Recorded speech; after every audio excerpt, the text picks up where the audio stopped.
Willkommen zu Frequent Traveler TV. Heute Abend wieder eine frisch gepresste Ausgabe am 15. Juli mit den Themen. Und zwar Italien. Dort wird gestreikt. Ein Riesenproblem. Dann geht es weiter mit American Airlines. Die haben Handgepäckkontrollen gemacht am Flughafen. Und da fiel uns dann auf an irgendeiner Stelle, ändern die irgendwas? Wird jetzt was kontrolliert? Entwarnung angesagt. Dann haben wir zwei Deal-Zone-Deals, einen nach New York, einen nach Bangkok, einer Premium Economy, der andere Business Class, SAS, Lufthansa.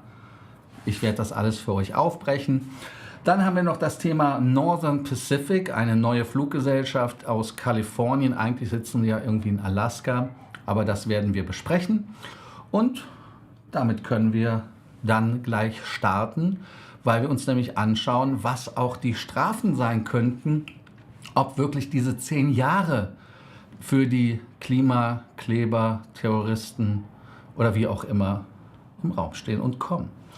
Für euch heißt es jetzt, den Kanal abonnieren, die Glocke anzumachen, ein Like dazulassen und vor allem ganz wichtig, unten zu kommentieren. Wenn ihr wollt, dass wir euren Kommentar 100%ig aufnehmen und recognizen, denkt dran, den Kanal zu abonnieren oder einen Superchat zu machen. Heißt also, den Kanal zu unterstützen, und wir geben natürlich dann direkt Liebe zurück. Und ich freue mich auch auf die neuen 20 Kanalmitglieder, nicht 29, 29 Kanalmitglieder von gestern, die einen Monat lang die Kanalmitgliedschaft haben und richtig kommentieren und Gas geben können. So, das erste Thema, American Airlines. Und da ist es so, dass American Airlines ja Handgepäckskontrollen gemacht hat, und wir haben das Thema ja sehr oft besprochen. Ich hatte dann so ein kleines Déjà-vu, und zwar irgendwie so, hey, Finnair, 8 Kilogramm Handgepäck, zweites Stück, 2 Kilogramm zusammen 10. Was machen die da? Das war auch eine Embraer 175 in LaGuardia. Und dann ist natürlich das Problem, was passiert da? Aber da wurde Leute, die einen Status haben, nicht ausgenommen. Heißt also, jeder wurde dadurch gewunken zum Wiegen. Und Gott sei Dank war das Wiegen etwas, was wir aus Neuseeland kennen. Heißt also, man hat sich dem Thema angenommen und hat geschaut, was wiegt der Passagier in Neuseeland. In New York hat man sich angeschaut, was wiegt so eine Tasche. Und das fand ich halt relativ cool, dass man da das gemacht hat. Und dieses Datenprojekt ist ganz, ganz wichtig, weil die FAA möchte nämlich die Operational Specifications anpassen, wo man die Werte also es gibt für alles einen Wert. Es gibt einen Wert, was ein männlicher Passagier wiegt, was ein weiblicher Passagier wiegt, was an Kofferwiegen da ist, weiß man ja, weil man jeden Koffer wiegt. Aber beim Handgepäck weiß man es nicht, und das möchte man halt dann auch nochmal anpassen. Ist ja wichtig und macht Sinn. Und das war der ganze Grund, weil man ja auch zum Beispiel, das wissen viele nicht, dass man da auch zum Beispiel bei der Flight Crew, man hat männliche Flight Crew, weibliche Flight Crew und so weiter und so fort. Heißt also, man kontrolliert das von Cockpit über durch auch, und da wird ein Standardgewicht genommen. Und das ist doch mal eine coole Sache, dass da jetzt endlich mal wieder Leben reinkommt. Und es ging nicht darum, um jetzt zu gucken, ob die Maße oder das Gewicht stimmen, sondern einfach um das zu bekommen als Datenpunkt. Was sagt ihr dazu aus eurer Sicht? Und das ist ja auch die Frage des Tages, die kann ich euch nochmal kurz einblenden. Soll das Handgepäck gewogen werden? Was wäre in euren Augen sinnvoll? Wir hatten die Frage schon, aber vielleicht habt ihr eure Meinung geändert. Ich bin mal gespannt, was ihr unten schreibt und kommentiert. Schauen wir uns gleich im Detail an.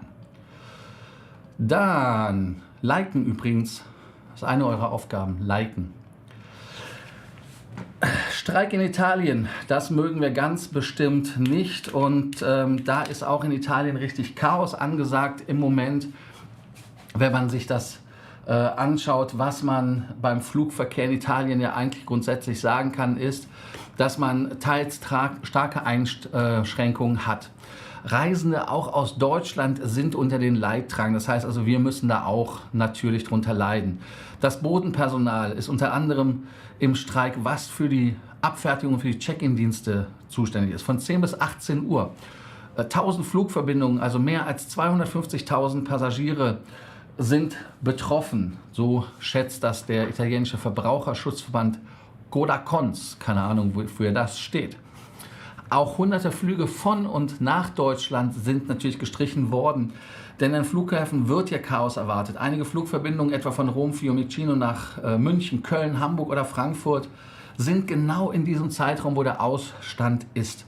Auch von Mailand Malpensa in Norditalien sind Flüge gestrichen worden.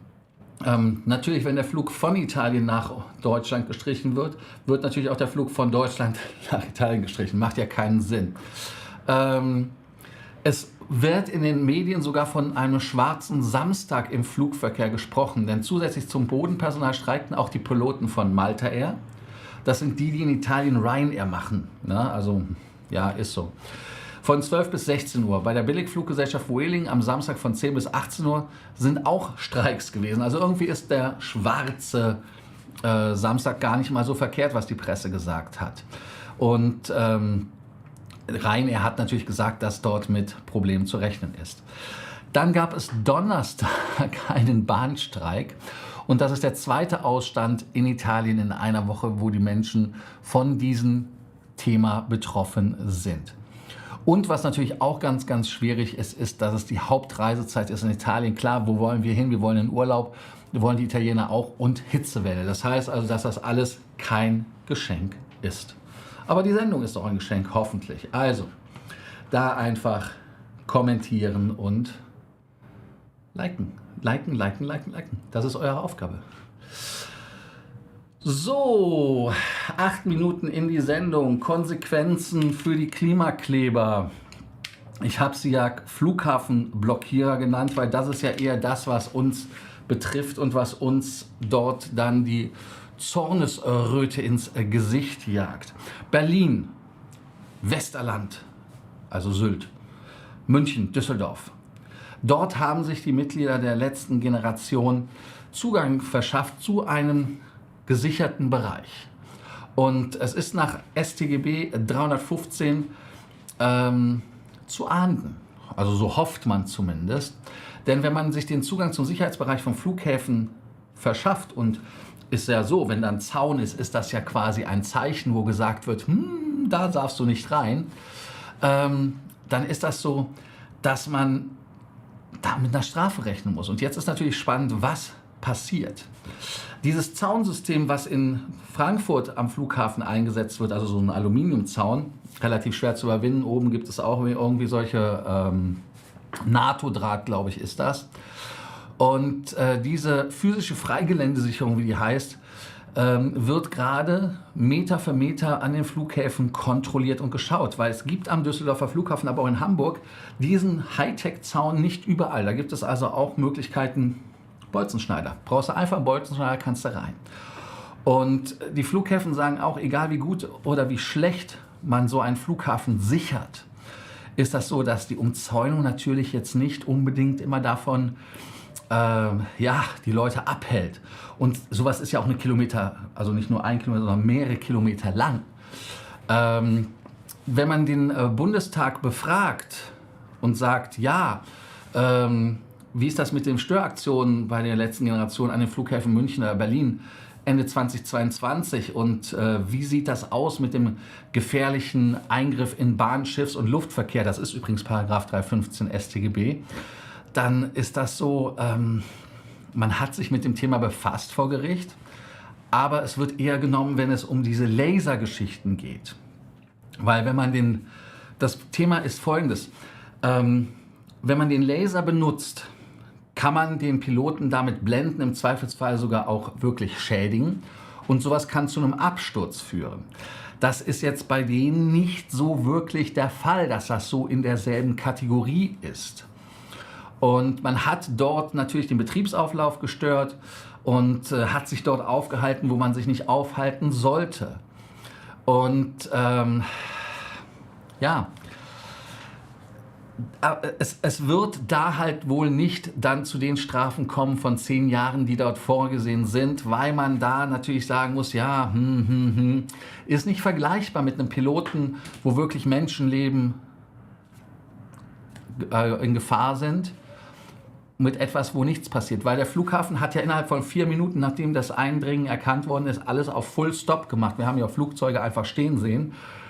Und deshalb werden die Stimmen lauter nach Paragraph 315 StGB, die Klimablockaden konsequenter damit zu belästigen. Also die Hoffnung, dass da was passiert, ist eher gering. Das, was aus meiner Sicht eventuell mehr verspricht und wo es mehr Geld kostet, ist das Thema Zivilrecht. Heißt also, dass wenn Leute oder Fluggesellschaften Schäden erlitten haben, dass sie sich schadlos halten. Aber die Leute haben ja meistens nicht, und da gibt es ja das Stichwort, einen nackten Mann in die Tasche greifen. Die haben sich ja irgendwie quasi sehr bewusst entreichert, glaube ich, ist der Fachbegriff, wenn man wirklich nichts hat. Vielleicht hatten sie auch nichts von Anfang an. Die was haben, machen so einen Quatsch nicht, weil sie wissen, dass sie da abgeben müssen. Ich empfehle allen die Kanalmitgliedschaft, denn für die Leute, die die Kanalmitgliedschaft haben, habe ich ein Video aus den USA mal gepostet, was da passiert. Und da sind ganz andere Summen im Spiel und warum die das in den USA nicht machen. Also aus Deutschland kann man natürlich gucken, inwieweit das zivilrechtlich zu Früchten führt. DHL hatte das ja angedroht zu machen, in Leipzig, glaube ich, war das. Aber das haben sie ja dann irgendwie nicht getan. Schade eigentlich. Sehr schön finde ich immer wieder, wenn es eine neue Fluggesellschaft gibt. Und da möchte ich euch doch ein Bild zeigen. Ich habe das natürlich nicht vorbereitet, aber hey, wir sind ja spontan, wir sind hier ja flexibel. Und so sieht die Northern Pacific aus. Wenn ihr wisst, was das für ein Flugzeug ist, könnt ihr ja mal unten schreiben, aber ich werde es auch relativ schnell auflösen, was es ist. Denn die Northern Pacific ist eine Fluggesellschaft aus Nordamerika und es ist so, dass man jetzt endlich vom Ontario International Airport in Kalifornien den Service angefangen hat. Es ist das erste Mal wirklich nur nach Las Vegas gegangen, also da nicht so zu viel lachen, aber trotzdem. Und die Firma, die das eigentlich betreibt, ist von Rob McKinney, CEO of Float Alaska LLC. Das heißt, also die Firma ist in Alaska ansässig und Northern Pacific ist ein Projekt, was 719 Tage gebraucht hat, weil wir haben da schon vor 1,5 Jahren von gehört und gedacht, ja, da kommt nichts. Aber nee, da kommt was. Und die haben jetzt auch am 8. Juli quasi ihre Operation Specifications bekommen und haben jetzt ihren Flug gehabt, ihren Erstflug. Und der ist halt wirklich aus dem südlichen Kalifornien dann zum Harry Reid International Airport in Las Vegas gegangen. Und es ist ein Start-up, relativ coole Geschichte. Man möchte damit das Mainland, also normale Amerika, dann verbinden mit Asien, mit Stopover in Anchorage, Alaska, daher der Alaska-Bezug. Und man möchte halt da sehen, dass es dort eine große Nachfrage gibt. Es gibt dann immer einen wöchentlichen Rundtrip. Bis uns ist natürlich eine Boeing 757. Die Fluggesellschaft hat schon 4 Flugzeuge von diesem Typ. Die Nase ist auch sehr einfach zu erkennen, weil, ich gebe euch noch mal ein anderes Foto. Hier ist noch mal das eine Foto. Das habt ihr von vorne gar nicht gesehen. Gibt er mir das jetzt nicht mehr, das andere Foto? Nee, das andere Foto ist weg. Ich muss nochmal die Seite laden, gucken, dass es kommt. Aber so lange könnt ihr ja dieses Foto euch anschauen. Da ist es doch. Hier, zack, da seht ihr es. Und da seht ihr an der Nase, dass das Flugzeug quasi auch dieses Waschbär-Ding hat, was eigentlich so eine Airbus-Geschichte ist. Ich finde das Design relativ hübsch und toll. Also ich weiß nicht, wie ihr das seht. Ihr könnt dazu ja gerne mal was sagen und was ihr davon haltet. Ich finde es eine coole Geschichte, dass es eine neue Fluggesellschaft gibt. Findet ihr das gut, dass es eine neue Fluggesellschaft gibt? Leider nicht unsere Strecke. Ach ja, ich kann mein Gesicht wieder zeigen. Hier. Leider gibt es keine Strecke für uns in Europa. Noch nicht, aber vielleicht kommen die irgendwann zu uns. Also ich finde das Design endlich mal hübsch und auch gelungen. Auch hier könnt ihr nochmal kommentieren und was dazu schreiben. Bin mal gespannt, was eure Meinung dazu ist. So, dann geht es weiter mit unserem ersten Dealzone Deal und den gebe ich euch direkt aufs Auge. Und zwar ist der erste Deal von Charles de Gaulle über Frankfurt nach Bangkok und dann weiter von Frankfurt nach Charles de Gaulle. Bei diesem Deal ist es so, dass es für 949 € anfangend nach Bangkok geht. Geht auch über München. Eigentlich, wenn ich das richtig im Kopf habe, Buchungsklasse Y ist das auf dem Charles de Gaulle Frankfurt. Ich weiß gar nicht, warum ich Frankfurt gemacht habe. Machen wir doch schnell Muck wieder draus. Dann seht ihr, dass das auch ordentlich geht hier. Zack und wieder Muck. Und dann haben wir da auch München drin. Lädt er jetzt wieder nicht, ist er bockig mit mir. Unglaubliche Szenen, die sich hier abspielen. Aber nun gut, jetzt seht ihr da die Strecke und die Buchungsdaten sind ganz wichtig. Heißt also Minimumaufenthalt 7 Tage, 12 Monate maximal. Ticket ist nicht refundierbar, aber änderbar für 200 € plus Fair Difference. Jetzt wollt ihr wissen, wie viele Meilen es gibt. Hier habe ich München richtig eingegeben. Bei Air China sind das 17.336. Bei der Lufthansa und bei Miles & More und bei Aegean sind es 13.436 Meilen. Und wenn ihr bei Lufthansa sammelt, kommen natürlich noch 25% Executive Bonus im Moment dazu. Dann seht ihr, es gibt überall Meilen im Bereich über 11.000. Das Einzige, was dann wieder aus der Art schlägt, sind dann hier die kleinen hier unten und Cathay und natürlich unsere alte Bekannte, das ist Air New Zealand. Wer nach Nordamerika möchte, kann mit den Freunden von SAS fliegen. Ja, da gebe ich euch auch mal die Karte, dass ihr das direkt seht. Da seht ihr das von London Heathrow über Oslo nach Newark. Auch hier mit der Scandinavian Airlines hin und zurück. Auch 8.900 Meilen, also 8.894. Ich habe das bei einem anderen vergessen, sind 11.755, nur damit ihr das gesehen habt. Und wichtig ist bei dem Deal zu sagen, dass der Deal logischerweise ab, was hatte ich euch versprochen, 1.789 losgeht. Und ein kostenloser Stopover ist erlaubt. Cancellation sind 250 €, 180 für Reissue und Revalidation. Dann wollt ihr wissen, gibt es dafür mehr Meilen? Und dann seht ihr es, tada, nicht wirklich. Auch nur 13.562 bei Hansens, bei Air China 17.850, 17.744 bei Air India Portugal. Avianca, Aegean, Turkish Copa, Egypt 13.310. Und dann geht das hier auch schon wieder runter. Wo haben wir denn die Freunde von SAS? Die geben angeblich nur 3.000. Etihad 2.248, Air New Zealand gibt wieder 0. Also damit sind wir dann wieder auf der normalen Ebene, was es an Meilen gibt. Deshalb ist das wohl dann, ich sage jetzt mal, im Bereich von in Ordnung, oder? Wie seht ihr das? Dann haben wir die Zeiten eingetragen, das haben wir getan. Dann können wir nochmal die Frage des Tages einblenden, damit ihr diese auch wirklich beantworten könnt. Die Frage des Tages ist auch hier zu lesen. Soll das Handgepäck gewogen werden? Was wäre in euren Augen sinnvoll? Ich bin mal gespannt, ob sich da bei euch andere Erkenntnisse ergeben haben, jetzt über die Zeit. Deshalb. So, und jetzt können wir mal schauen, was ihr so geschrieben habt und was ihr von euch gegeben habt. So, wen haben wir denn da? Den Frank. Grüße nach Bremen. Hallo Sven, du Aviation Geek. Hallo die Frau Ahlert.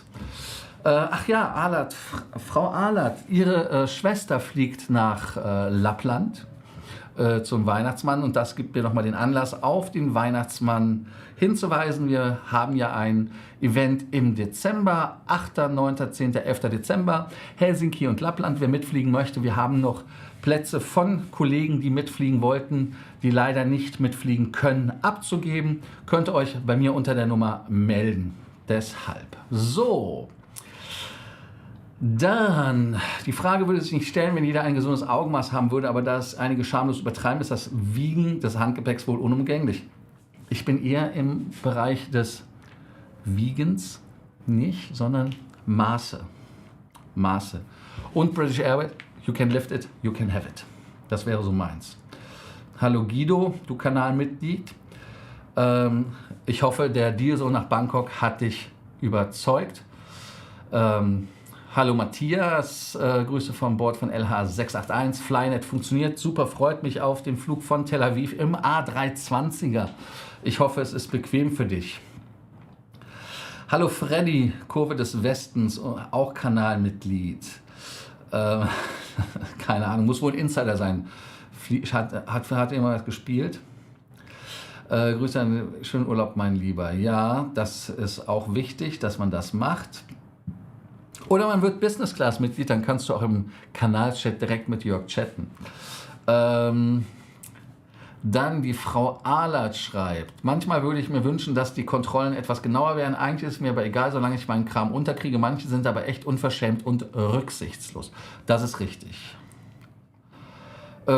ITA in Italien, Kacke dampft. Oh, schwarzer Freitag, so war es doch. Hallo der Herr Mohr. Das Gewicht der Passagiere. Was wiegt denn der Herr Mohr? Da mal eine kurze Info bitte, Rainer. Dann, ich habe lange nichts vom Streit zwischen der LA-Gruppe und den Piloten gehört. Ist da einfach, nee, da ist wahrscheinlich, da ist nichts Tutti Frutti, mein Freund. Da ist einfach noch Stress, also weißer Rauch ist nicht gefunden worden. So, die Airlines sind doch selbst schuld, wenn sie nun das Handgepäck wiegen wollen müssen. Immer höhere Preise und weniger Leistung. Ja, die Passagiere müssen schon Begrenzung halten. Mit diesen super Leittarifen und so weiter, also wo man die Tarife runtergesetzt hat, man hat das Gepäck rausgenommen, den Preis aber gelassen oder sogar erhöht über die Zeit, ist das klar, dass die Leute natürlich das versuchen zu vermeiden. Aber mein Grund ist, warum ich kein Gepäck... Also ich würde Gepäck aufgeben, wenn zwei Dinge passieren würden. Und zwar einmal, dass das Gepäck da ist, wenn ich ankomme. Heißt also, ich muss, wenn ich zum Beispiel 20 Minuten in Frankfurt vom Gate zum Koffer latsche und der Koffer ist da, habe ich kein Problem, den abzugeben. Aber da dem nicht so ist, sondern dadurch, dass da ja teilweise stundenlanges Warten angesagt ist und auch Zeiten sind, wo der Koffer nicht ankommt, viele Grüße an Finnair, wir sehen uns vor Gericht, ist es so, dass das ja der Grund ist, warum die Leute keinen Bock drauf haben. Und abgesehen davon, ich habe auch schon wieder einen Kofferschaden, man hat mir meinen Rimowa-Koffer kaputt gemacht. Ich kann es mal zeigen.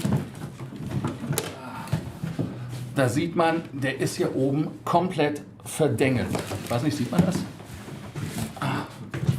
Da seht ihr das, das ist nicht mehr bündig.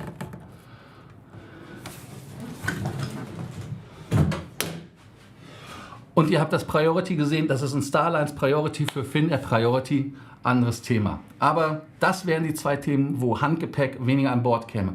Und natürlich das andere Problem, dass ich viele Bakterien, also Batterien mit habe. Das ist so. So, Ingo, wiegen, naja, lieber messen und Gepäckstück, da mal manchmal Handgepäck. Übrigens, der Koffer, den ich gezeigt habe, ist kein Handgepäck, ist mein Aufgabegepäck. Ne? Also, damit wir uns da nicht missverstehen. Oder war meins, ich glaube, das ist jetzt tot. Dann Guido, von mir aus kann man das Handgepäck ruhig gewogen werden, kein Problem mit, am besten bei Check-in-Schalter.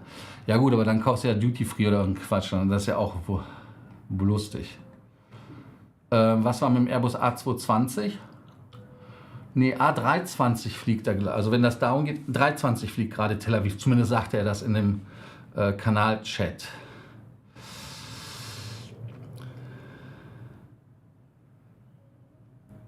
Ach so, das war wegen dem Flieger. Nee, das ist eine 757, eine Boeing gewesen. Grüße nach Portugal, aber die Panda-Maske passt nicht so ganz. Nee, Kanalmitgliedschaft. Ja, die Lackierung ist schön. Naja, es gibt ja auch einige Flugzeuge von Airbus, die diese Panda-Brille haben, aber kein Neo sind. Ne? Sage ich jetzt mal nur so. Von München aus kann das eventuell der 380er werden, je nachdem. Aber es ist im Moment ein 350er. Sehr gut, die Frau Ahlert. Schön, dass Sie Tore geschrieben haben. Geht aber über mich. Also Tore kriegt von mir das Geld zurück, weil es wie bei jeder Buchung, um eine Storno zu machen, ne? Das ist Buchhaltungsleider. Bist wieder da. Rainer wie knapp 100 Kilo. So, was heißt das denn jetzt? Also du meinst, die Passagiere wiegen, um die ordentliche Zahl zu kriegen, oder sagst du, sollten Passagiere auch nach Schlachtgewicht berechnet werden? Danke. So, danke, dass ihr heute wieder dabei wart bei Frequent Traveler TV. Denkt dran, den Kanal zu abonnieren, die Glocke anzumachen, ein Like dazulassen, aber auch eine Kanalmitgliedschaft gibt es ab 4,99 €. Unterstützt den Kanal, damit ihr jeden Abend eure mehr Meilen, mehr Punkte, mehr Status bekommt. Ganz wichtig, liken, Glocke, kommentieren, abonnieren, habe ich ja gesagt, Kanalmitgliedschaft und vielleicht ein T-Shirt. Also, bis dann. Ich danke euch, viel Spaß und morgen wieder mit Mario H. aus G. Also, bis dann. Ciao.